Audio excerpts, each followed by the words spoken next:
going on? It's your boy Stu, the editor. Thought I'd go ahead and add in my top 10 countdown as well.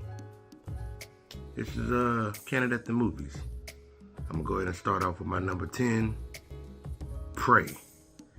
Prey was a sleeper. We've seen a lot of Predator movies, and a lot of them been trash. I'm not even gonna hold you. They've been trash. But this one came out, and I was like, well, we'll see what it looks like, and it blew me away. It was better than I expected, by leaps and bounds. Yeah, I thought that movie was very dope. That was my sleeper number 10 movie of the year. Number 9, Bullet Train. I went to the movie to see Bullet Train with my daughter. We seen the trailers, and Bullet Train was one of my most anticipated movies of the year. And it held up. You know, I thought the movie was very dope. The action was crazy. Just being on the train the whole time. I like stories that take place in like one spot. The sword fighting, the action, the who did it and all that. I thought that movie was really dope. So Bullet Train's my number 9. Number 8, Don't Be Mad. It's for the culture. You see it up here. Wakanda Forever. Right, it's my number 8. What they was able to accomplish with this movie was heroic, right? You have no Chadwick Boseman, who's the lead. You have no Black Panther, who's your title character. You're dealing with the loss of Chadwick Boseman. And for a script to be done, rewrite the whole thing over, and still put that movie together that well. Ryan Coogler is that guy. You know what I'm saying? He's that guy, and in my book, he ain't made a bad movie yet. Number 7, Black Phone. Ethan Hawke has had an incredible year, right? Like with Glass Onion, with Moon Knight, like he's had an incredible year, and Black Phone is part of that year. The supernatural elements of you know, the missing children, you know, contacting the other kid to help him out, and it was a crazy movie. I heard it was based on a true story, or loosely based on a true situation. Number 6, The Woman King. What can you say about, you know what I'm saying, Lynch, Davis? The movie was great. Like, so being a Black Panther fan, when I seen this movie, I was like, oh, so this is like the Dora Milaje from Black Panther.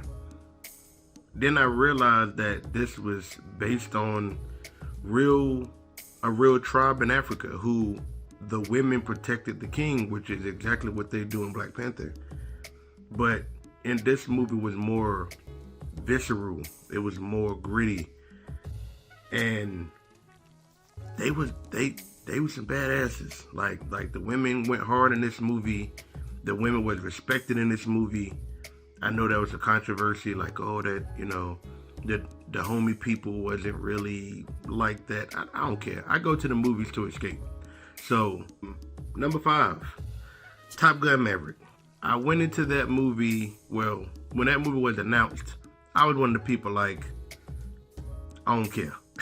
Like, I literally just seen the first Top Gun 2 months before the new movie came out. We don't know who they was fighting or who the bad guys was, and you didn't care. You were just like, whatever, this movie's dope. Number 4, The Batman. Pattinson as Bruce Wayne. In no way, shape, or form I thought that was a good idea. Boy, he shut me up.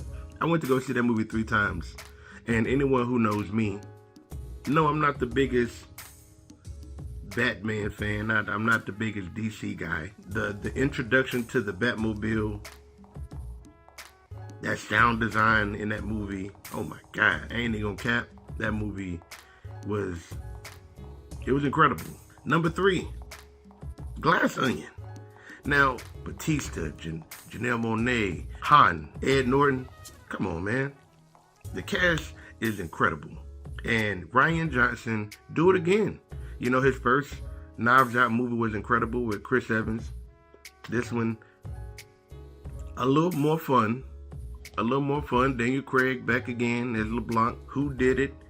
Oh, he was in on it. This person knew about it. You know what I'm saying? Like, that movie was dope. And Janelle Monáe playing no spoilers, was a nice touch. You know what I'm saying? Like, the movie kind of took a turn halfway through, and I was like, man, this is, you know, pretty fire. Number 2, Avatar 2, The Way of Water. I seen this in IMAX 3D, and it was worth every dollar. You're sitting there like, this is a technical gem.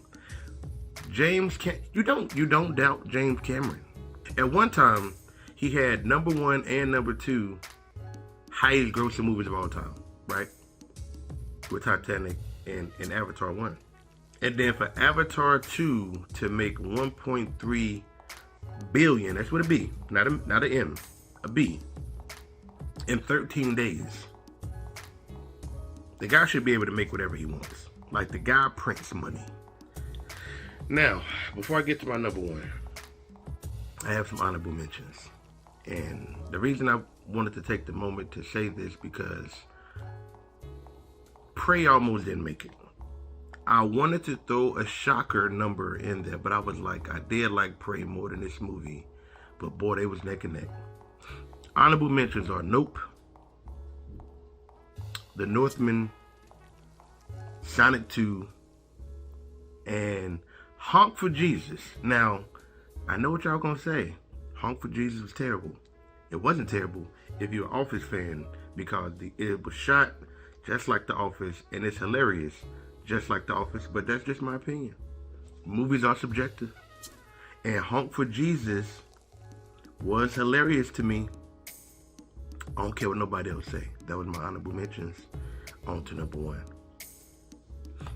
Travis, you're going to rejoice. I know how you're an A24 guy, so this one's for you, buddy. Everything, Everywhere, All at Once. It's my number 1. Michelle Yeoh. What else can you say?